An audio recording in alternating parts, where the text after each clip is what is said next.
नमस्कार और स्वागत है। हम सब ने स्कूल में मौलिक अधिकारों या फंडामेंटल राइट्स के बारे में पढ़ा है। पर सच कहूं तो ये अक्सर एक भारी भरकम कॉन्स्टिट्यूशनल टॉपिक जैसा लगता है। आज हम इसे थोड़ा खोल कर देखने वाले हैं। सवाल ये कि संविधान के भाग 3 में दिए गए ये अधिकार जो अनुच्छेद 12 से 35 तक हैं, क्या ये वाकई एक आम नागरिक के लिए एक कवच है या फिर ये कुछ ऐसे वादे हैं जिनमें बहुत सारा फाइन प्रिंट छिपा है। और ये सवाल बहुत जरूरी है क्योंकि इन अधिकारों को भारत का मैग्ना कार्टा कहा जाता है। मैग्ना कार्टा वो दस्तावेज था जिसने पहली बार राजा के ताकत पर, आप कह सकते हैं कि लगाम लगाई थी। ठीक वैसे ही हमारे मौलिक अधिकार सरकार की ताकत पर एक लगाम है। आज की हमारी पड़ताल इसी बात पर है कि ये लगाम कितनी मजबूत है और कहां-कहां इसमें थोड़ी ढील दी गई है।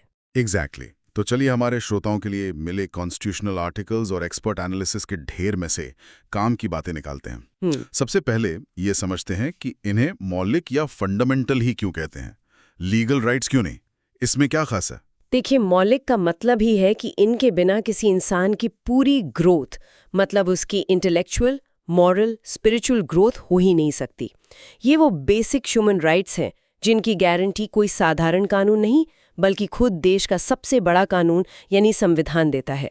और सबसे बड़ी बात, ये जस्टिशिएबल हैं। जस्टिशिएबल मतलब अगर इनका उल्लंघन हो तो हम कोर्ट जा सकते हैं? सिर्फ जा ही नहीं सकते बल्कि आपके पास सीधे सुप्रीम कोर्ट जाने का रास्ता खुला है।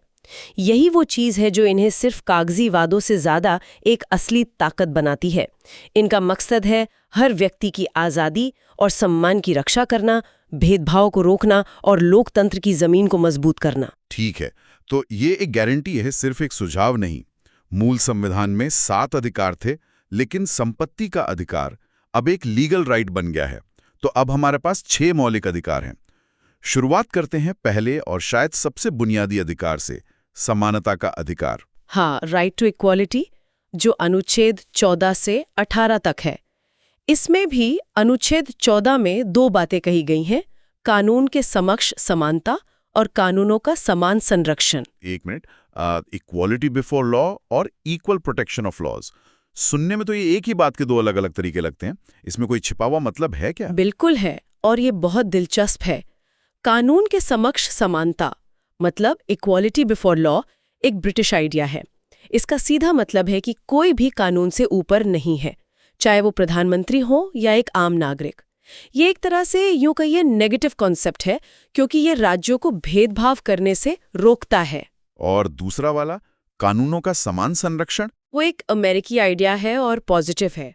वो कहता है कि एक जैसी परिस्थिति में लोगों के साथ एक जैसा व्यवहार होना चाहिए। मतलब राज्य न सिर्फ भेदभाव करने से रुकेगा बल्कि ये सुनिश्चित भी करेगा कि सबके साथ बराबरी का बर्ताव हो। जैसे आप 2 अलग-अलग इनकम ग्रुप्स के लोगों पर एक ही फ्लैट रेट से टैक्स नहीं लगा सकते। ये समानता नहीं होगी। समझ गया। और अनुच्छेद 15 इसी बात को और साफ करता है कि धर्म, जाति, लिंग वगैरह के आधार पर भेदभाव नहीं होगा। लेकिन हम असल जिंदगी में आरक्षण या महिलाओं के लिए विशेष सीटों जैसे प्रावधान देखते हैं। तो क्या ये अनुच्छेद 15 का उल्लंघन नहीं है? यही तो संविधान की खूबसूरती है। वो खुद इन नियम के अपवाद भी बताता है। संविधान कहता है कि समानता का मतलब ये नहीं कि आप समाज के उन वर्गों के लिए कुछ खास नहीं कर सकते जो ऐतिहासिक रूप से पीछे रह गए हैं। इसलिए महिलाओं, बच्चों या सामाजिक और शैक्षिक रूप से पिछड़े वर्गों के लिए विशेष प्रावधान किए जा सकते हैं। इसे पॉजिटिव डिस्क्रिमिनेशन कहते हैं, जिसका लक्ष्य बराबरी लाना है, उसे तोड़ना नहीं। तो समानता का मतलब सबको एक ही तराजू में तौलना नहीं, बल्कि सबको एक ही स्टार्टिंग लाइन पर लाना है।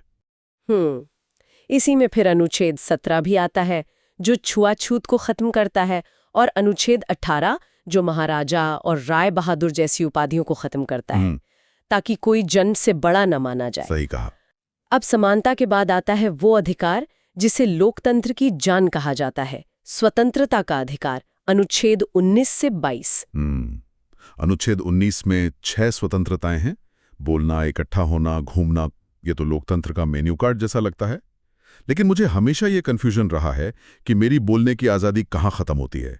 क्या मैं कुछ भी कह सकता हूँ? और यहीं पे वो फाइन प्रिंट आता है जिसकी बात आप कर रहे थे। ये स्वतंत्रताएं एब्सोल्यूट नहीं है। संविधान इन पर उचित प्रतिबंध या रीजनेबल रिस्ट्रिक्शंस लगाने की इजाजत देता है। उचित, ये शब्द तो बहुत सब्जेक्टिव है। कौन तय करेगा कि क्या उचित है? सारा खेल तो यहीं पर है ना? बिल्कुल, और यही मौलिक अधिकारों की सबसे बड़ी आलोचना भी है। ये अधिकार दिए तो गए हैं, लेकिन साथ में सरकार को एक बैकडोर भी दिया गया है इन पर लगाम कसने का। इसे ऐसे समझिए, आपको गाड़ी चलाने की आज़ादी है, लेकिन ट्रैफिक सिग्नल और स्पीड लिमिट उचित प्रतिबंध है। ये आपकी आज़ादी को खत्म नहीं करते, बल्कि सबकी सुरक्षा के लिए उसे रेगुलेट करते हैं।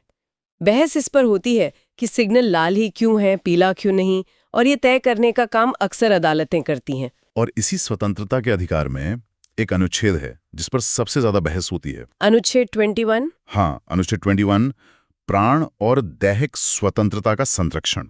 ये सुनने में तो सीधा लगता है कि सरकार आपको बिना वजह मार नहीं सकती। और यहीं पर कहानी पूरी तरह बदल जाती है। 1978 तक जीवन का अधिकार का मतलब करीब करीब यही था, लेकिन मेनका गांधी केस में सुप्रीम कोर्ट ने कहा, नहीं, ये सिर्फ जिंदा रहना नहीं, बल्कि गरिमा के साथ जिंदा रहना है। इस एक शब्द गरिमा ने अनुच्छेद 21 को एक सुपर अनुच्छेद बना दिया, जिसके अंदर से निजता का अधिकार मतलब राइट टू प्राइवेसी, स्वच्छ पर्यावरण का अधिकार, यहाँ तक कि सोने का अधिकार भी निकला है। ये संविधान का एक साइलेंट अपडेट था जिसे सुप्रीम कोर्ट ने किया। वाह, तो एक अनुच्छेद के अंदर इतने सारे अधिकार छिपे हुए हैं। अब तक हमने जो अधिकार देखे वो ज्यादातर राज्य के खिलाफ हैं कि सरकार आपके साथ क्या नहीं कर सकती, लेकिन समाज में शोषण तो एक व्यक्ति दूसरे का भी करता है। क्या संविधान उसके बारे में कुछ कहता है? और यहीं पर शोषण के विरुद्ध अधिकार मतलब अनुच्छेद 23-24 आते हैं। ये अधिकार सिर्फ राज्य पर ही नहीं, बल्कि निजी व्यक्तियों पर भी लागू होते हैं। अनुच्छेद 23 इंसानों की खरीद फरोख्त, बंधुआ मजदूरी और जबरदस्ती काम कराने पर रोक लगाता है। और अनुच्छेद 24 14 साल से कम उम्र के बच्चों को फैक्ट्री या किसी भी खतरनाक काम में लगाने से रोकता है। ये तो सीधे सीधे समाज की उन बुराइयों पर चोट है जो आज भी कहीं ना कहीं मौजूद हैं। इसके बाद आता है धार्मिक स्वतंत्रता का अधिकार। ये भारत जैसे देश में बहुत संवेदनशील और महत्वपूर्ण है। अनुच्छेद 25 से 28 तक। यहाँ जो बात फैसिनेटिंग है वो ये है कि अनुच्छेद 25 हर व्यक्ति को किसी भी धर्म को मानने, उस पर अमल करने और उसका प्रचार करने की स्वतंत्रता देता है, लेकिन ये भी पब्लिक ऑर्डर, मोरालिटी और हेल्थ के अधीन है। प्रचार करने की स्वतंत्रता, यहीं पर अक्सर विवाद होता है। प्रचार करने और जबरन धर्म बदलवाने में एक बहुत बारीक रेखा है। बिल्कुल, और अदालतों ने बार बार ये साफ किया है। जैसा कि एक स्रोत में तमिलनाडु सरकार के मामले का जिक्र है, अपने धर्म की अच्छी बातें बताना गलत नहीं है, लेकिन अगर ये धोखे से, लालच देकर या जबरदस्ती किया जाए तो वो गैर कानूनी है। ये अधिकार आपको अपना विश्वास फैलाने की इजाजत देता है, दूसरों का विश्वास छीनने की नहीं। बहुत अहम फर्क है ये। अब भारत की विविधता की बात करते हैं। यहाँ सैकड़ों भाषाएं और संस्कृतियां हैं। क्या संविधान ये सुनिश्चित करता है कि बहुसंख्यकों के बीच अल्पसंख्यकों की पहचान गुम न हो जाए? इसके लिए हमारे पास है सांस्कृतिक और शैक्षिक अधिकार, अनुच्छेद 29 और 30। अनुच्छेद 29 हर नागरिक समूह को अपनी भाषा, लिपि और संस्कृति को बचाने का अधिकार देता है, और अनुच्छेद 30 भाषाई और धार्मिक दोनों तरह के अल्पसंख्यकों को अपनी पसंद के एजुकेशनल इंस्टीट्यूशंस खोलने और चलाने का अधिकार देता है। ये भारत के मेल्टिंग पॉट नहीं, बल्कि सैलेड बोल वाले मॉडल को मजबूत करता है, जहां हर चीज अपनी पहचान बनाए रखती है। ठीक है, तो हमारे पास समानता, स्वतंत्रता, शोषण के विरुद्ध धार्मिक और सांस्कृतिक अधिकार हैं। लेकिन अगर इनमें से किसी भी अधिकार का हनन हो तो क्या होगा? क्या मेरे पास सिर्फ पुलिस या निचली अदालत में जाने का विकल्प है? और अब हम आते हैं उस अधिकार पर जिसे डॉक्टर अंबेडकर ने संविधान का हृदय और आत्मा कहा था। अनुच्छेद 32 संवैधानिक उपचारों का अधिकार। एक मिनट, तो अगर मेरे किसी भी फंडामेंटल राइट का उल्लंघन होता है तो मैं निचली अदालतों को बाईपास करके सीधे सुप्रीम कोर्ट जा सकता हूँ। ये तो एक आम नागरिक के हाथ में बहुत बड़ी पावर लगती है। यही तो अनुच्छेद 32 की खासियत है। इसीलिए अंबेडकर ने इसे संविधान की आत्मा कहा। ये आपको सिस्टम के लंबे रास्ते से बचाकर सीधे सबसे ऊंची अदालत में अपनी बात रखने का हक देता है। ये अधिकार ही बाकी सभी अधिकारों को असलियत में लागू करवाता है। इसके बिना बाकी अधिकार सिर्फ कोरे वादे रह जाते। और वहां सुप्रीम कोर्ट इन अधिकारों को लागू करवाने के लिए रिट्स जारी करता है ना? मैंने इनके बारे में सुना है, बंदी प्रत्यक्षीकरण, परमादेश। ये क्या है आसान भाषा में? ये अदालत के सुपर पावर टूल्स हैं। 5 तरह के होते हैं। बंदी प्रत्यक्षीकरण या हेबियस कॉर्पस का मतलब है शरीर को पेश करो। अच्छा। अगर किसी को गैर कानूनी तरीके से हिरासत में लिया गया है तो कोर्ट ये रिट जारी करता है। परमादेश यानी मैंडेमस का मतलब है हम आदेश देते हैं जब कोई सरकारी अधिकारी अपना कानूनी कर्तव्य पूरा नहीं कर रहा हो। अच्छा। प्रतिषेध यानी प्रोहिबिशन निचली अदालत को उसके अधिकार क्षेत्र से बाहर जाकर सुनवाई करने से रोकता है। अच्छा। हाँ, और अधिकार पृच्छा या क्वो वारंटो पूछता है किस अधिकार से। हाँ। अगर कोई गलत तरीके से किसी सरकारी पद पर बैठा हो। और 5वां उत्प्रेषण यानी सर्श्योरारी निचली अदालत के किसी फैसले को रद्द करके मामले को ऊपरी अदालत में मंगवाता है। ये तो बहुत शक्तिशाली है। लेकिन एक सवाल है, क्या ये सभी अधिकार भारत में रहने वाले हर व्यक्ति के लिए हैं या सिर्फ भारतीय नागरिकों के लिए? मान लीजिए कोई टूरिस्ट या विदेशी छात्र यहाँ है तो उसके क्या अधिकार हैं? ये एक बहुत जरूरी न्यूआंस है। संविधान इसमें साफ फर्क करता है। कुछ अधिकार जैसे अनुच्छेद 15, 16, 19 और 29, 30 ये सिर्फ भारतीय नागरिकों के लिए हैं। लेकिन अनुच्छेद 14 मतलब कानून के समक्ष समानता और अनुच्छेद 21 जीवन का अधिकार, ये कुछ ऐसे बुनियादी अधिकार हैं जो भारत की जमीन पर मौजूद हर इंसान को मिलते हैं, चाहे वो नागरिक हो या नहीं। हमारे स्रोतों में एक और दिलचस्प बहस का जिक्र है मौलिक अधिकारों और नीति निदेशक तत्वों यानी डायरेक्टिव प्रिंसिपल्स के बीच का टकराव। ये क्या है? ये संविधान के भीतर की एक वैचारिक खींचतान है। मौलिक अधिकार यानी पार्ट 3 आपको बताते हैं कि सरकार क्या नहीं कर सकती। वो आपकी आज़ादी नहीं छीन सकती, भेदभाव नहीं कर सकती, ये लीगली एनफोर्सेबल है। वहीं नीति निदेशक तत्व यानी पार्ट 4 सरकार को बताते हैं कि उसे क्या करना चाहिए, जैसे समान काम के लिए समान वेतन देना, पर्यावरण की रक्षा करना। ये एक तरह से सरकार के लिए एक नैतिक टू डू लिस्ट है, लेकिन आप इसे लागू करवाने के लिए कोर्ट नहीं जा सकते। तो टकराव तब होता होगा जब सरकार अपनी टू डू लिस्ट पूरी करने के लिए हमारे गारंटीड राइट्स में दखल देती है। बिल्कुल। कई सालों तक सुप्रीम कोर्ट में यही बहस चली कि कौन बड़ा है। क्या सरकार सामाजिक भलाई के लिए व्यक्तिगत अधिकारों को कम कर सकती है? गोलखनाथ केस, केशवानंद भारती केस, ये सब इसी संघर्ष की कहानी है। अंत में मिनर्वा मिल्स केस में 1980 में सुप्रीम कोर्ट ने एक बहुत सुंदर संतुलन बनाया। कोर्ट ने कहा कि ये दोनों संविधान की गाड़ी के 2 पहिए हैं, एक के बिना दूसरा अधूरा है। आप एक को दूसरे पर कुर्बान नहीं कर सकते। दोनों के बीच सामंजस्य ही संविधान की मूल संरचना का हिस्सा है। तो इतने शक्तिशाली प्रावधानों के बावजूद, जैसा हमने पहले भी बात की, कुछ आलोचनाएं तो होंगी ही। एक तो उचित प्रतिबंध वाली बात हो गई, और क्या चुनौतियां हैं? सबसे बड़ी चुनौती जमीनी हकीकत है, गरीबी और अशिक्षा।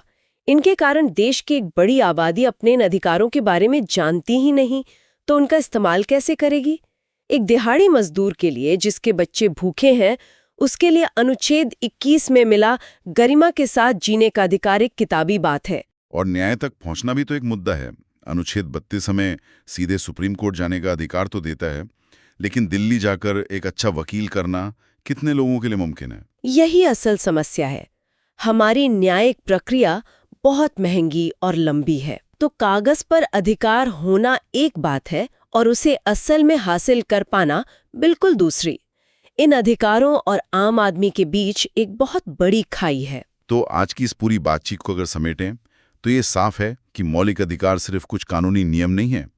ये वो आईना है जिसमें हम देखते हैं कि एक देश के तौर पर हम अपने नागरिकों को कितना सम्मान और कितनी आज़ादी देना चाहते हैं। ये सरकार की मनमानी के खिलाफ एक ढाल है और सामाजिक न्याय का एक जरिया भी। और इनकी रक्षा करना किसी एक संस्था का काम नहीं है।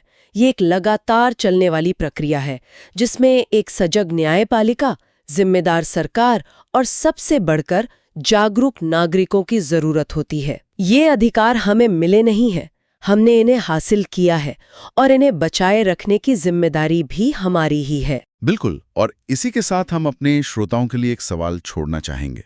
संविधान ने हमें ये अधिकार दे दिए, सुप्रीम कोर्ट ने उनकी व्याख्या भी कर दी, लेकिन इन संवैधानिक गारंटियों और हम सबकी रोजमर्रा की जिंदगी की हकीकत के बीच जो फासला है, उसे कौन भरेगा? एक जागरूक नागरिक के तौर पर हम अपनी और दूसरों की आज़ादी और गरिमा की रक्षा के लिए क्या कर सकते हैं, इस पर ज़रूर सोचिएगा।